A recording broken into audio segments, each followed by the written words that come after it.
This is the X-Zone Broadcast Network, broadcasting worldwide on broadcast affiliates and satellite program providers, including CNN Broadcast Network, Sirius Satellite Network, Star Media, Good News Radio Network, Angel Broadcast Network, Wiki Broadcast Network, and WPBN TV. For more information on the X-Zone Broadcast Network, visit us at www.xzbn.net.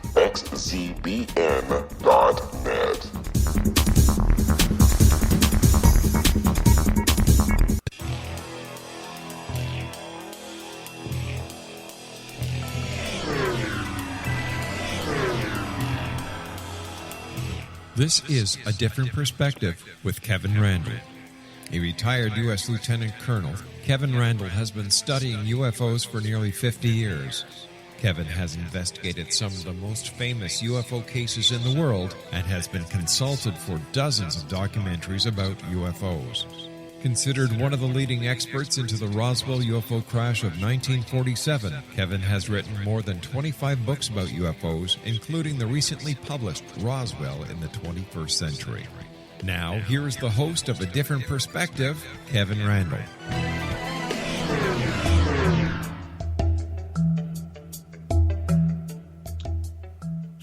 And as I promised last week, we have returned.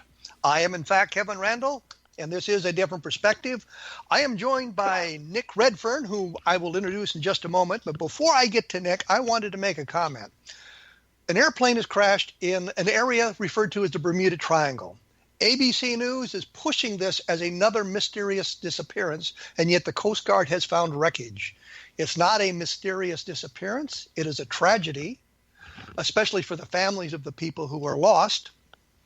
But the point is, this is fake news. There is no mystery of the Bermuda Triangle. It is an area that is highly traveled, and it is the wrecks of ships and planes in that area is no larger than it is in other areas of the world.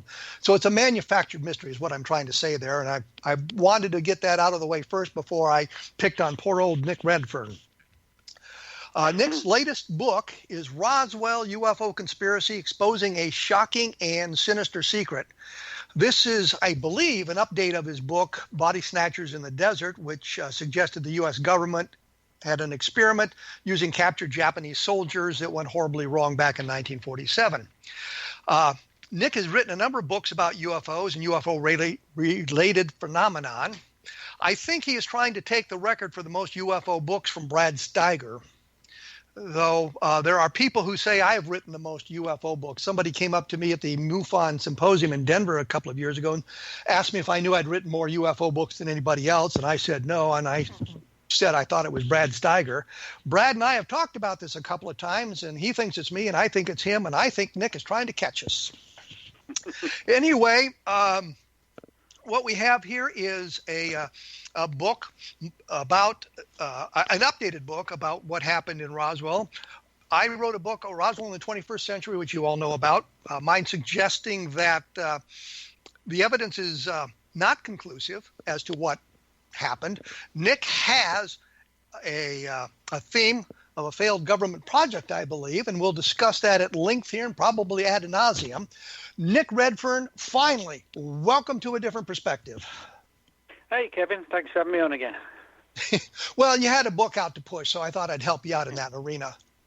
Oh, well, thanks. I mean, it's not sort of like an update on the previous book. It's actually sort of like a brand new book. So it's a sequel, basically, to all the new material that's come out, or reached me, I should say, since Body Snatchers in the Desert came out back in 2005, 12 years ago. So this is sort of a new book, but, providing the new material and so on. But in terms of the number of UFO books, I'm sure I actually won't catch up either you or Brad. I mean, Brad's close to 200 books now, which is, that's like an incredible number of books. But Brad has, but they're not all about UFOs. And Well, we've that's narrowed true. Well, no. we've narrowed it to UFO books because I've got like 125, 130 books. I've lost count myself, and that includes science fiction, action, adventure. I did a murder mystery and a book on lost gold and buried treasure. So, like most cool. professional writers, I'm all over the place. Yeah. Do you focus mainly on UFOs and that sort of Not phenomenon? really. I've done, actually, funnily enough, I did a count the other day of how many books I've done, and it's 41. And of those 41, about 16 or 17 are on UFOs. And then the majority of the rest of them are my other big interest, which is cryptozoology. And then there are a few books on conspiracy theories and things like that. So, yeah, I think... 200 for Brad. That's hard to beat. You know? That's sort of big challenge. Well, he's getting up there in years. I read the first book not the first book he wrote. The first book of his I read was while I was still in high school. So I might have a shot at catching him, although my production has slowed down quite a bit. But I'm still ahead of you in the UFO books, and I've done a bunch of science fiction as well, which comes back to haunt me periodically when people like Stan Friedman say, well, you can't trust what Kevin Randle said. He writes science fiction too, which is absolutely preposterous thing to say, because I can point to a number of UFO researchers who write science fiction, and not only that, I can point to a number of scientists who write science fiction. Yeah. So it's a genre that kind of transcends all of that sort of thing. And I've managed to carry this conversation on long enough that we've just about run out of time. We will be back in just a few moments with Nick Redfern. We're going to learn more about his book and less about my writing career when we get back in just a few minutes, so hang around.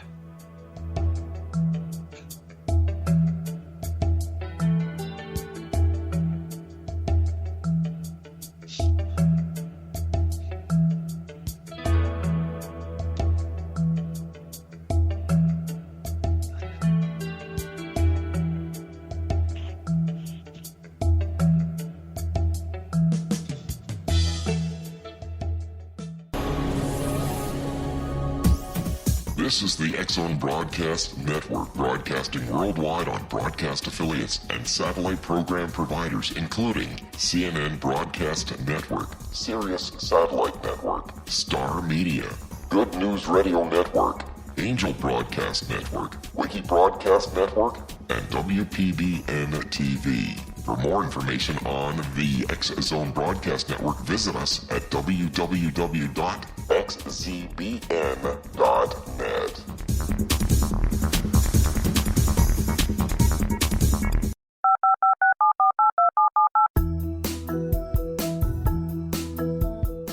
Did you know that when you're on the road with limited data or Wi-Fi, you can still listen to the X-Zone Radio Show with Rob McConnell, The Science of Magic with Gwilda Wiyaka, X-1, Dimension X, Space Patrol, and every minute of the X-Zone Broadcast Network by calling 213-401-0080, courtesy of Audio Now.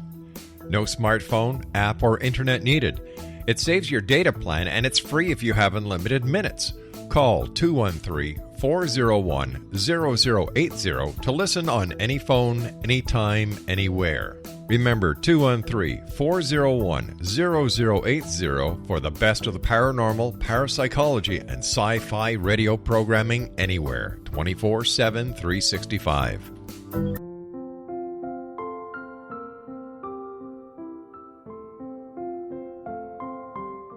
I am Dr. Carl O'Helvey, founder, president of a new cancer foundation focusing on evidence-based physical, mental, and spiritual interventions, including natural cancer cures, prayer, meditation, affirmations, nutrition, and other related holistic cancer prevention and cure modalities.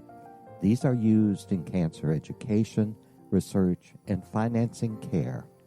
I ask for your help to continue this important work by donating at www.holisticcancerfoundation.com.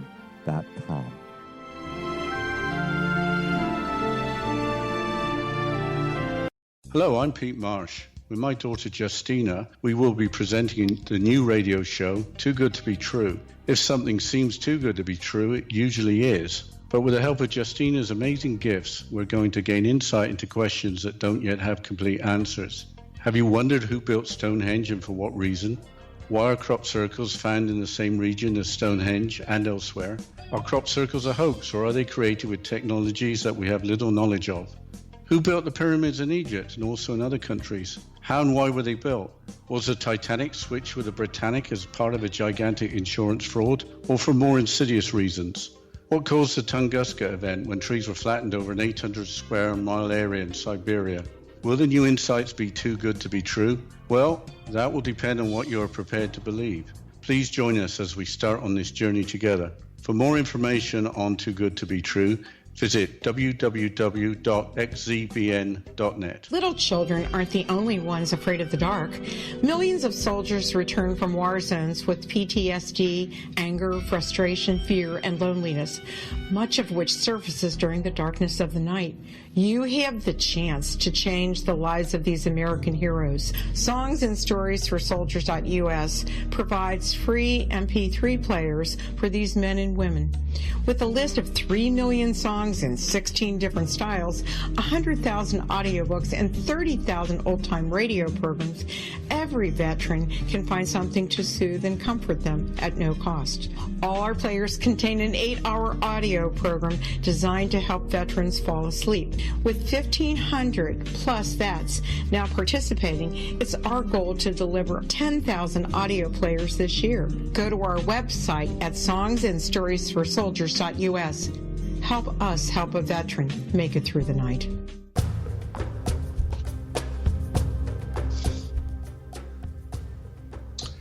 As promised, I am back. I am joined by Nick Redfern, and I've decided to let him do more talking in this segment than I do. If you want to know more about the Bermuda Triangle thing that I was talking about earlier, take a look at www.kevinrandle.blogspot.com, and in the next hour or so, I'll have something up about the latest tragedy in the Bermuda Triangle. Moving on to Nick Redfern, who's written 41 books, which is an impressive number of books to have written. His latest is called Roswell UFO Conspiracy, Exposing the Shocking and Sinister Secret. So, Nick, what's the shocking and sinister secret?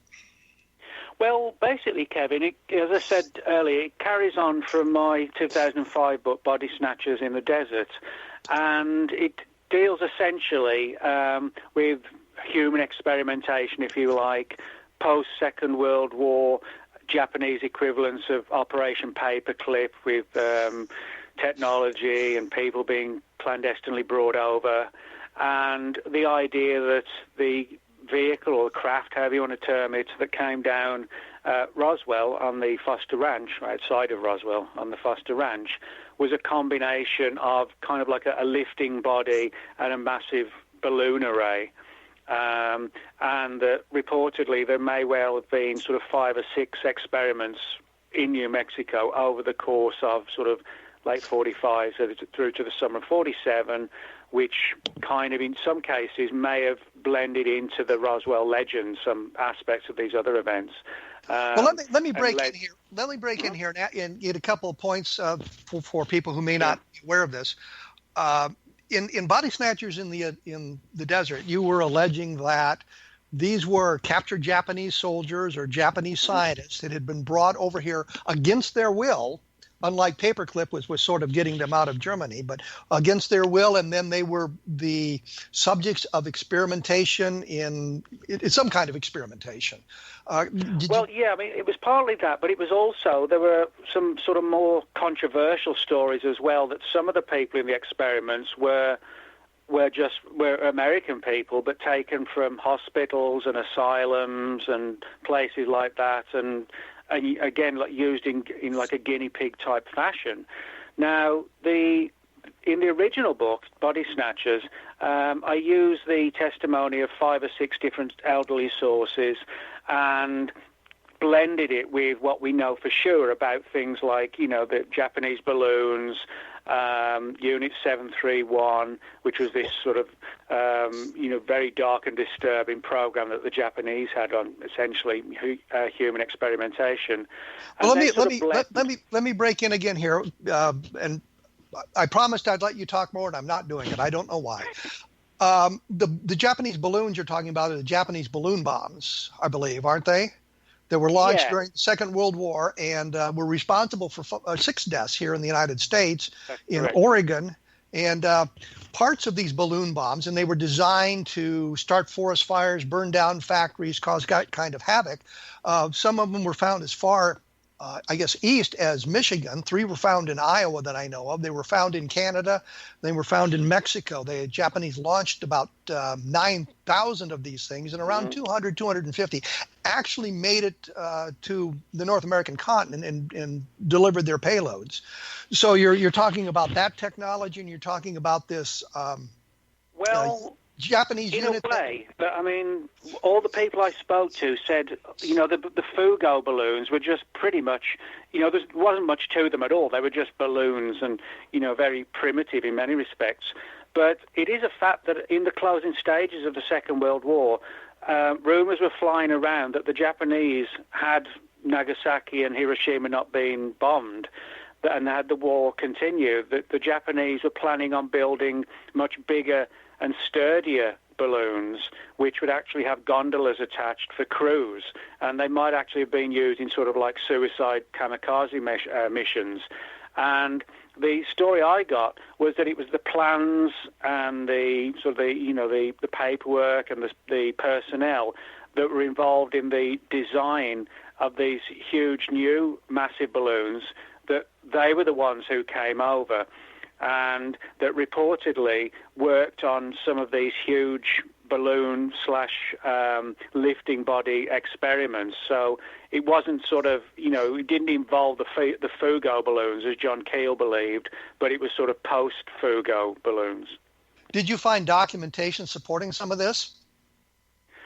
Yes, yeah. I mean, there are stories. Yeah, I mean, you can find news stories where they talk about Japanese so-called death-defying Japanese pilots, being in these balloons. And, so it's a very controversial angle. But one of the reasons why I wanted to write the update was because, when Body Snatchers came out, a lot of people were referring to it as, Nick Redfern's story or Nick Redfern's theory, not realizing that a lot of other people had been given the same story at varying times, and that some, when Body Snatchers came out, I didn't even know they'd been contacted, but I'll explain what I mean by that. I mean, in 1997, Popular Mechanics put out an article stating that they'd been told of a forthcoming release of documents that would tell, concerning Roswell, that would tell of a Japanese equivalent of paperclip. So there's a few stories like that flying around, but the most interesting one, which came from, I'm sure you know him, a very well-respected Australian researcher, Keith Basterfield.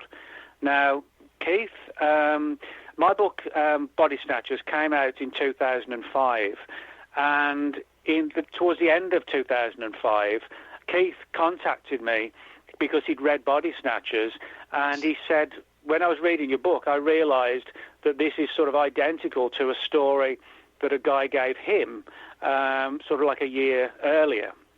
And so he told me the story about how this guy had contacted him. His father was a Brit who'd emigrated to Australia, and that Keith had a long chat with this guy personally, in person, and the story, again, was very similar. These sort of huge balloon arrays, lifting bodies, the ability of the two to detach and so on. And something coming down, one of these craft coming down on the Foster Ranch. And it got controversial because there were references to, again, sort of human guinea pigs used in the flight, etc., etc. And Keith arranged for me to speak to him, and I refer to him in the book as Martin because that's what Keith refers to him as, but we both know his real full name. And I was able to call him from over here in Australia to Australia shortly after Keith told me the story. And he related this account of how reportedly there was this sort of huge device, which was, as his father told him, I should just explain this, Martin's father worked in British intelligence in MI5, which is the British equivalent of the FBI. And reportedly, under circumstances we don't know, supposedly MI5 actually had files on Roswell. They knew about the case. And according to what Martin's father told him, that what came down was this gigantic balloon coupled with this lifting body, and there was some sort of aerial calamity where the two separated, and because of the weight of the craft, it just came slamming down to the ground. But the balloon array, being obviously much lighter, which shattered, came down at another portion on the ranch. And according to Martin, the concern was that somebody would get there before they did, and sure enough, Matt Brazel did, and found what, according to Martin, really was balloon wreckage, but not from a weather balloon, and not from a mogul balloon, and not from a Fugo balloon, but from one of these huge balloons. And he said that the primary reason for keeping this under wraps wasn't so much that the technology had to be hidden or anything like that, because we're just talking about balloons and gliders. It was because there was this sort of human experimentation angle to it. Now, of course, that doesn't prove... there are a couple of questions. I mean, you're talking about Martin, who we don't know who that is. Yeah. And he's talking about what his father said to him. So Yeah. we're really kind of far away from the original source on this. You didn't see any documents, I take it. No, I didn't. But I mean, I had an extensive conversation with him. And, Understood. But I'm saying you didn't see any documents. You've got a story told by Martin. No. But I mean, then again, the only documents that sort of, really reference the alien angle of Roswell are the MJ-12 documents, which nobody, as I know, takes them seriously anymore. Well, there are a couple people, and we won't point any fingers. But one of the things, I don't sort of, brush off the issues where there are problems. I mean, the big problem with any theory when it comes to Roswell is there's no proof for it. I mean, ironically, despite what some people think, even the Air Force wasn't able to prove that a mogul balloon came down on the ranch. That was their conclusion, but they couldn't prove it. So, in other words, that's one of the big frustrations about Roswell. But I would say an argument that the mogul explanation, at least we know the experiments were going on. We have documentation about it, and the documentation clearly says there was no mogul balloon launch on the date in question. So we have documentation, and it kind of refutes the idea the Air Force came up with. But we have documentation, and what I'm trying to get at here and see if I understand properly is that there aren't any documentations about this. This was an event that took place 2 years after the war, so clearly it wasn't the Japanese doing it. No, it wasn't the Japanese doing it, from the perspective of like an enemy attack or nothing like that. No, it was reportedly a Japanese equivalent of Operation Paperclip, with Japanese personnel, scientists, etc., clandestinely brought over to work in New Mexico or possibly elsewhere too in the United States.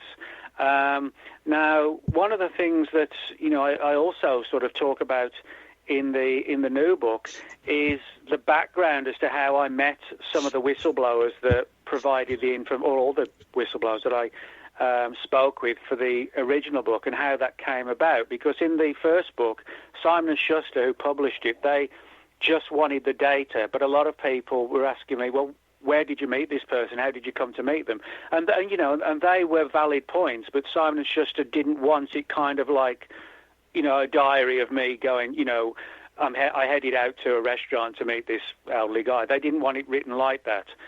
But the new book, I've included all that material to sort of demonstrate how and why I got the story and where they got the story from about the, this Japanese angle.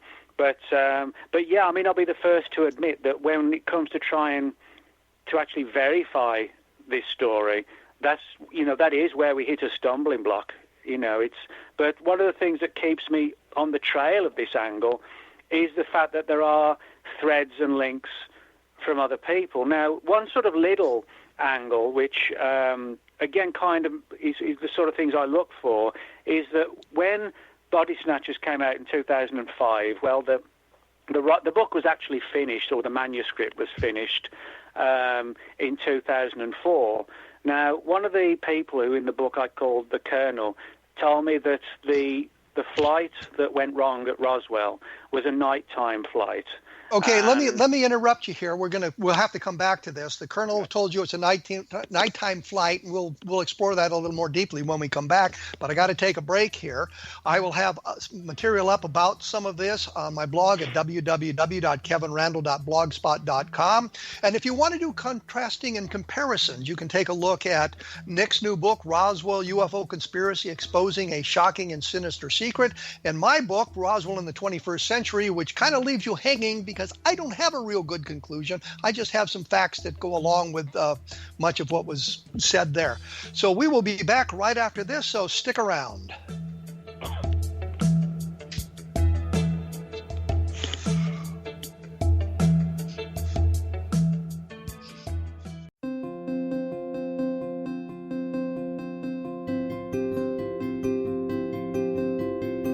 Dreams are our personal gateways into infinite wisdom. Don't miss shamanic counselor and indigenously trained dream decoder Sandra Corcoran's inspiring book, Shamanic Awakening Between the Dark and the Daylight.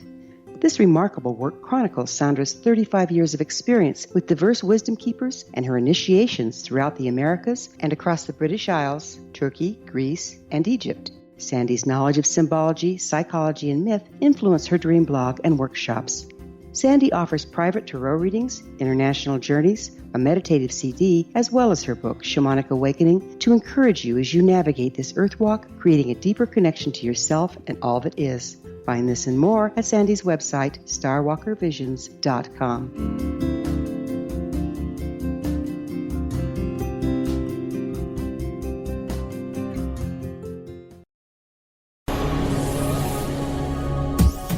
This is the X-Zone Broadcast Network, broadcasting worldwide on broadcast affiliates and satellite program providers, including CNN Broadcast Network, Sirius Satellite Network, Star Media, Good News Radio Network, Angel Broadcast Network, Wiki Broadcast Network, and WPBN TV. For more information on the X-Zone Broadcast Network, visit us at www.xzbn.net.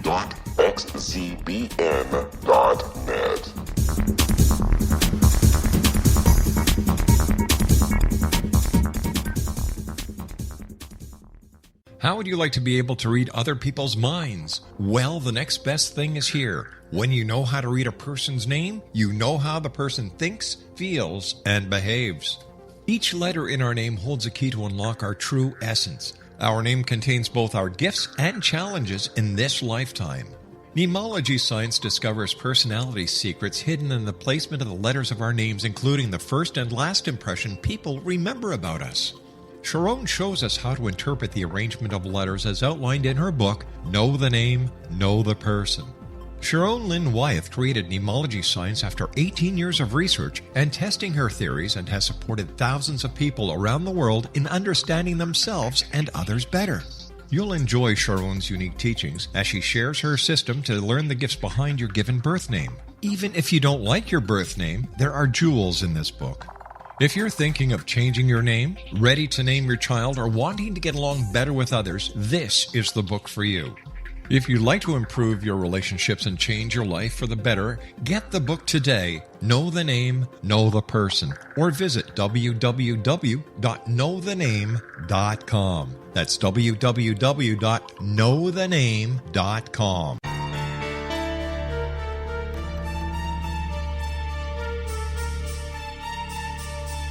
Hello, I'm Justina Marsh, and with my dad Pete, we are going to present a new show called Too Good to Be True. Together, we are aiming to discover more truths about this world and beyond. Do you have unanswered questions about the world? Do you ever wonder about aliens, conspiracy theories, or the universe? There are many shows discussing subjects such as pyramids or UFOs, but we want to relay this information based on our own research, including from spiritual means. Hopefully, listeners will be helped with their own beliefs and will appreciate the psychic insights that add to the previous research and information. We both look forward to sharing this insight and beginning this journey with our listeners. Visit xzbn.net for more information about when to listen.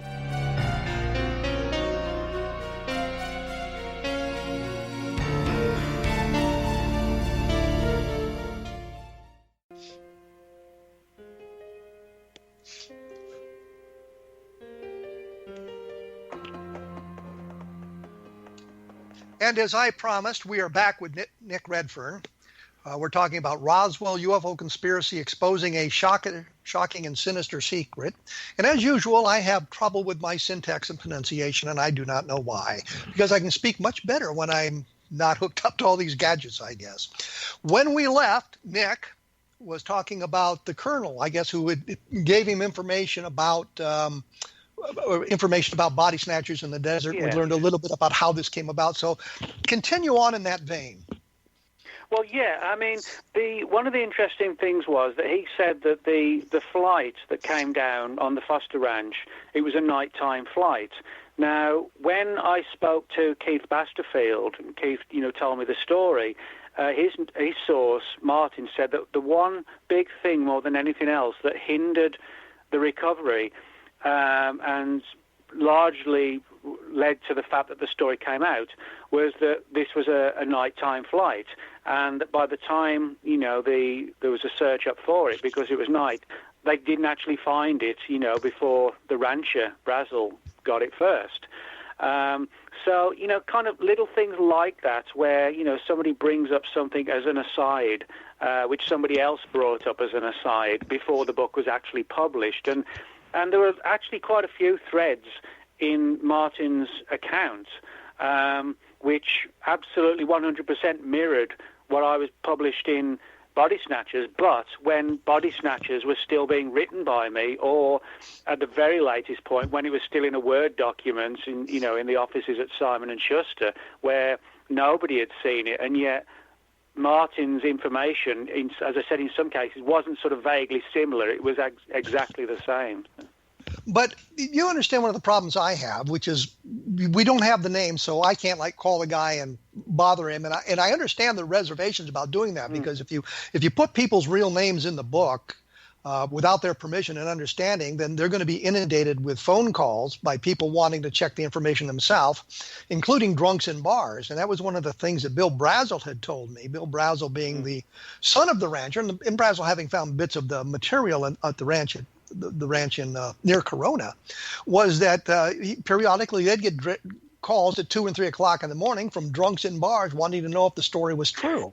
So I get that, and I hesitate to use people's names because I know what the people said to me. I know that these are real people, and this is what they said, which doesn't necessarily make it true, but that's what they said. And if I publish their names, then they're going to end up with the phone calls from people wanting to see if I'd accurately reported what they said. So I understand the hesitation. But the question is, when we get to Body Snatchers in the Desert, in the new book, Roswell UFO Conspiracy, which I try to mention as much as I can here, do you name names? Do you give us the names of real people whose at least their past we can check out with Google? Yeah, I mean, this is something else I actually talk about in the book, where some of the criticisms of when Body Snatchers came out. For example, in Body Snatchers, despite what some people said, there are only 2 people in the book whose names are placed in, as an alias. They're the colonel, and the other one is a woman who I listed as the Black Widow. But they're the only 2 whose names don't appear under their real names in the entire book. And with the new one, Martin is the only one whose name is withheld. But what a lot of people don't know, but you will know being an author, is that particularly like with Simon & Schuster, whenever you do an interview, they insisted on having a release form from the interviewees. And so, in other words, those release forms had the full name and address and contact information of the interviewees, because Simon & Schuster's legal departments required them. As today most publishers require a release if you do an extensive interview with someone, or an interview period with someone. I'm just finding that problem now with my book on the Socorro UFO landing. I've just sent out the release forms and everything for permission to use information that they may have published elsewhere, or interviews with people about what they've said and done, and do they object to having their name published in the book. So I get that. So sometimes there's nothing you can do about that. But I mean, as I said, the important thing is that when people said I was using anonymous sources, they weren't technically anonymous, they were unnamed. Now, some people say, well, that's splitting hairs, but it's actually not. Anonymous means we don't know who they are. Unnamed was the fact that they were willing to, the two people in Body Snatchers who I didn't name, they were willing to say what they wanted to say, and they did have to provide release forms to the publisher's legal department. But the agreement was that I would just come up with an alias for them. But Simon & Schuster had that information, on file. So in that sense, I know that doesn't help the reader, and it keeps the reader kind of frustrated. But it isn't like Simon & Schuster just had to rely on me saying, "Well, I met them," and that's the end of it. It wasn't like that at all. So. Well, when we did the first book on Roswell, Don Schmidt and I spent 24 hours, not all at one time, on the phone with the legal department at Avon Books talking about that. And finally, the attorney I was speaking with asked me a question: "Do you have these on tape?" And I said, "Yes." Because there was a letter had been sent to the publisher claiming that we'd stolen information. And we were trying to point out, we did this ourselves, and we got the names. And another author whose name I will not mention actually used some of our material with neither credit nor attribution, and it's clearly material that Don Schmidt and I had gathered. But the point simply is that we had to tell the publisher, we had the interviews on tape. We talked to the people. I have the tape, and if we didn't have tape, we had notes taken at the time. But most of the stuff was done on tape. Did you use tape for your interviews, or did you take notes? Well, it was actually a combination of both, really, and it was depending on the circumstances that some of the people, placed me under. So a couple of them, one of the guys who I interviewed in England, he was just full on for it just being, notes, and that was it. But, different people have different approaches. I mean, when I phoned Martin in Australia, he'd never met me or anything. He was just referred to me by Keith Basterfield. And he was happy to, tell me the whole thing over the phone. So I think a lot of it just comes down to, personal approach as to how they want to handle these things. Some people are fine. Other people get a little bit concerned, when you start asking for release forms and things like that. But I mean, at the end of the day, it protects the author, it protects the interviewee, and it protects the publisher. So. In that sense, I think it's a good thing that, release forms do exist. But sometimes, I have to admit, it can kind of hinder things a little bit, But, I mean, that's just one of the things. I mean, another example from the book, which is kind of controversial as well.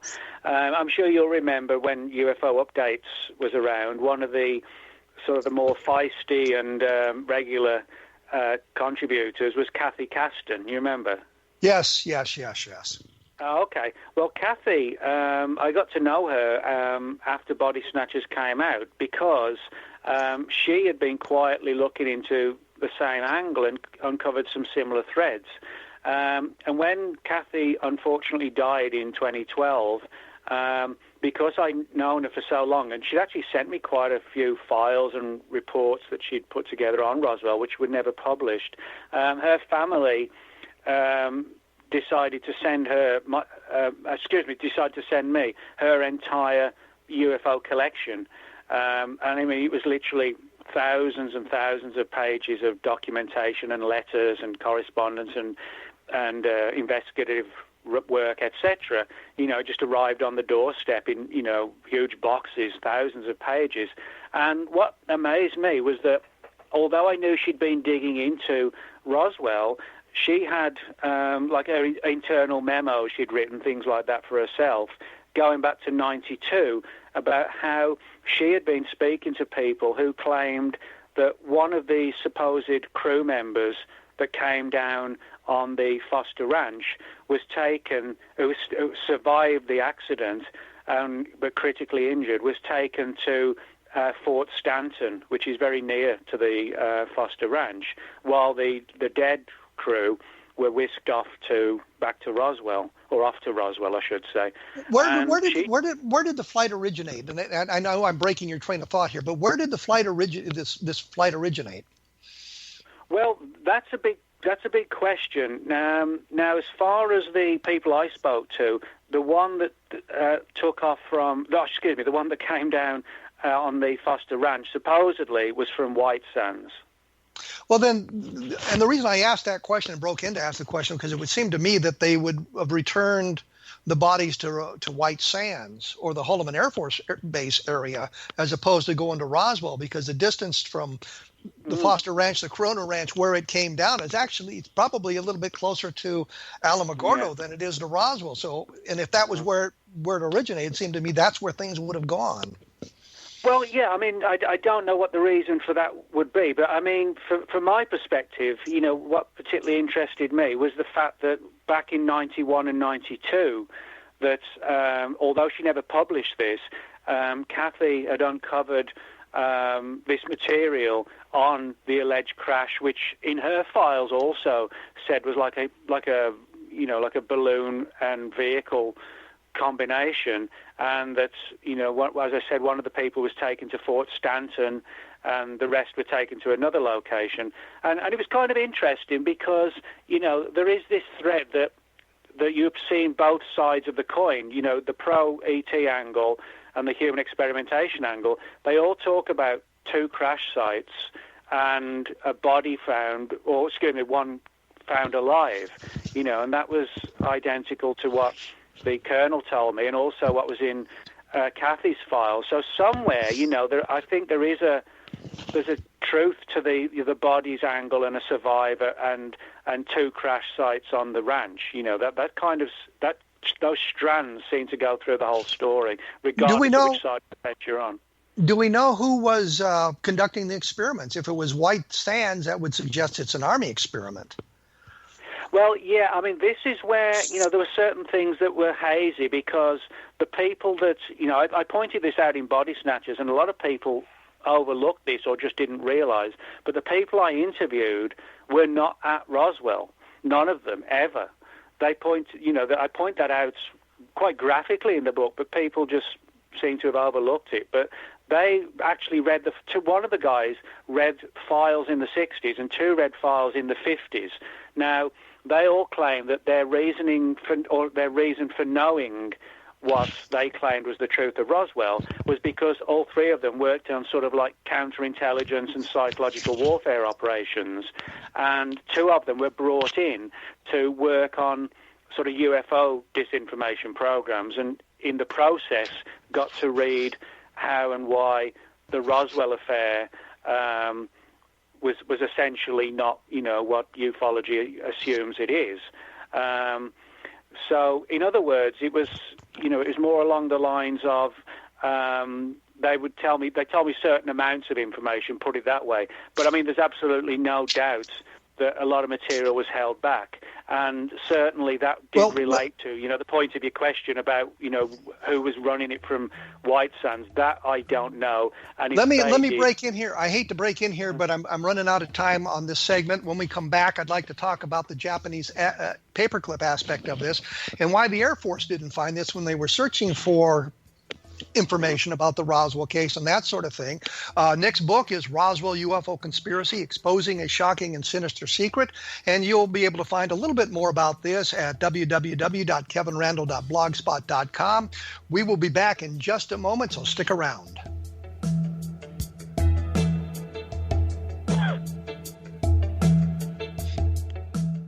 Hi everyone, Rob McConnell here, and I wanted to spend a moment on internet streaming. Everybody has heard about internet streaming, but not many know much about it. Did you know the internet streams just about everything? Movies. From new releases to old classics. TV shows. Almost every show, every episode, and much more. But the question has always been, how do you do it? Well now, thanks to the folks at 123 Ready TV, I have the answer for you. They have developed a simple program app, 123 Ready TV, that you install on your Windows PC, Android smartphone, or Android tablet that can have you streaming like a pro in less than 5 minutes. You truly won't believe how much is available or how easy it is to do until you try. And for a one-time cost of only $19.99, this product is a real winner. To learn more about 123 Ready TV, visit our website at www.xzbn.net.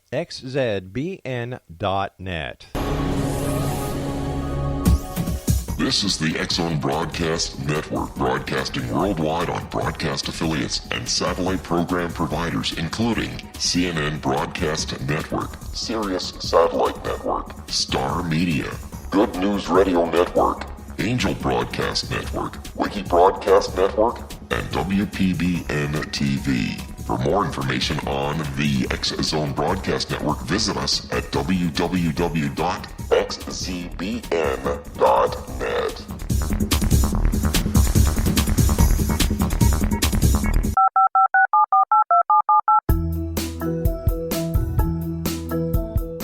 Did you know that when you're on the road with limited data or Wi-Fi, you can still listen to the X-Zone Radio Show with Rob McConnell, The Science of Magic with Gwilda Wiyaka, X-1, Dimension X, Space Patrol, and every minute of the X-Zone Broadcast Network by calling 213-401-0080, courtesy of Audio Now.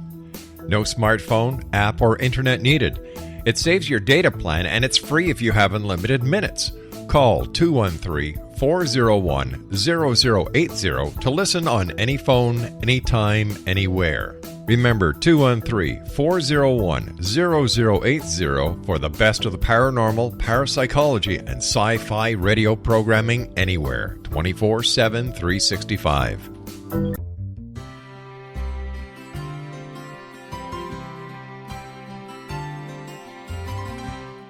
True healing must address 4 levels: physical, emotional, mental, and spiritual, for us to live joyful and productive lives. We tend to treat 3 of the 4, leaving the spiritual languishing. If you're tired of the same dysfunctional patterns cropping up in your life, Soul Balancing is for you. Trixie Phelps, owner and founder of Soul Balancing, is a naturally gifted energy healer trained in numerous esoteric forms, including shamanism. Trixie has created a powerful modality that safely and effectively clears your energetic field. A Soul Balancing session can remove interference, heal trauma, and restore your hope. Contact Trixie for a life-changing long-distance session today, www.soulbalancing.world.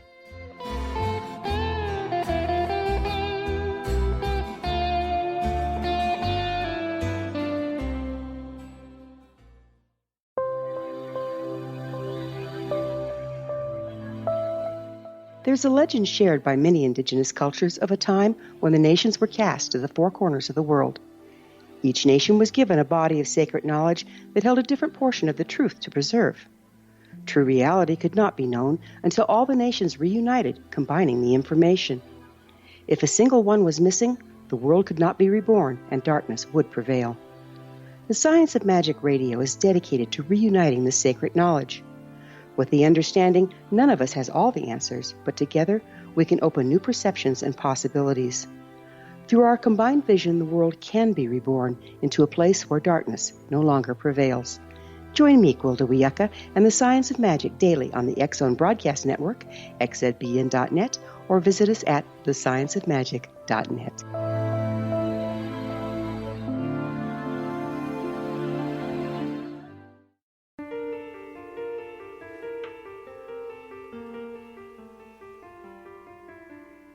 And believe it or not, we're just running out of time here, and I can't believe it. These hours seem to go so quickly. I think it's the wonderful guests I managed to find to talk to us about this. When we went away, Nick had been talking about the Japanese paperclip, and we all know about the other paperclip, the one that brought German scientists to the United States to develop rocketry. Do we have documentation about the Japanese paperclip? Is there a history book I can look at or a place I can go to find out more about this? Oh yeah, I mean, a massive amount of the Unit 731 files, are now available at the National Archives. I mean, you can go there and see them. I mean, I'll give you an example of how this came to be. It all relates to what's called the Nazi War Criminal Records Interagency Working Group, or as it's abbreviated, the IWG. And they did a lot of work in the early 2000s to try and dig out as much material that was in the hands of like military archives in the US, and to see what it related to in terms of like Unit 731. And funnily enough, the IWG actually had a big meeting on June the 21st, 2005. All about the search for the Unit 731 files. And coincidentally, June the 21st, 2005 was the same day that the body snatchers in the desert came out. And in a kind of a strange situation, I actually had a phone call from a representative of the IWG asking about all the research that I'd done into Unit 731 in the book. But regardless of that, the IWG, if you go look up Unit 731 at the National Archive, you can see they're all in PDF, all the files that were brought over. Now, what's particularly interesting is that one of the people who was at the forefront of getting the Unit 731 files from Japan over to the United States was a high-ranking officer, Charles Willoughby. It turns out Charles Willoughby was very good friends with Philip Corso, who wrote the book The Day After Roswell. So that kind of makes me wonder if possibly, if Willoughby was bringing the Unit 731 files over and knew of Roswell, and he was very good friends with Corso. Did Corso know something of Roswell? And did that have any bearing on his book? Now, that's speculation, I admit, but I do find the threads, again, to be intriguing. Unit 731, that was the Japanese designation for their unit? Yeah, it was basically, it was supposedly like a scientific medical organization for, determining things like, how tolerant the body could be to like low pressure, high pressure, cold temperatures, high temperatures. And this was sort of perceived as being valuable, in terms of the early formative years of high altitude flights and, early years of rocketry. Now, the big difference, of course, is that the Nazis who were brought over, the German scientists, were working in the field of rocketry. The Unit 731 people, they were dealing with sort of human experimentation, and some of it sounds like it was just done for the sake of doing it because they were warped. They did terrible experiments like amputating people's arms and then fitting them onto somebody else's body and to see why they wouldn't take, and just blasting them with hose pipes, with freezing cold water just to see how the body reacts. Well, anybody would guess how the body reacts, So what I was told was that because the experiments that they undertook were so inflammatory, so to speak, that nobody ever wanted to talk about this because, it was almost as if the line had been crossed. It was bad enough having to work with the Nazis, but if they hadn't fallen in, if we hadn't got them, the Russians would have got them and possibly have got ahead. So it was kind of like doing a Faustian pact. You have to do what you have to do to survive, really, I guess. But you're not suggesting any of these experiments took place in the United States. You're suggesting they took place during the Second World War in this Japanese Unit 731. Yeah. Oh, no. As far as we know, the Unit 731 scientists, they were not brought over and implanted into the United States. But what I was told did happen was that the people who worked on these massive balloon designs, they came over. But no, the Unit 731 people were pretty much, where they could be. They were, they were prosecuted for war crimes, etc. But it was reportedly the scientists who were working on some of these larger balloon arrays. Now, in terms of, your other question before the break about, why the Air Force couldn't find the documentation, again, there was almost like a unanimous explanation from all the people I spoke to, that because some of this, the documentation, but not the people, kind of led back to Unit 731 and these human experimentation experiments, guinea pigs, etc., it was kind of seen as crossing the line and not entirely legal.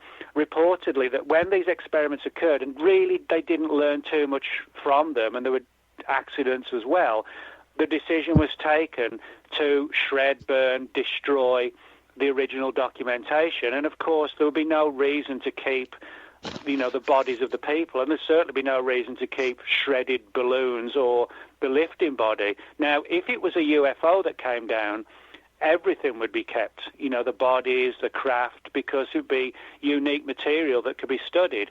But if it's, semi-illegal experiments using balloons and glider-type lifting bodies and human guinea pigs, you could understand why somebody may have said, let's just destroy the lot, let's get rid of it. And that may explain why the Air Force of the 1990s couldn't find anything.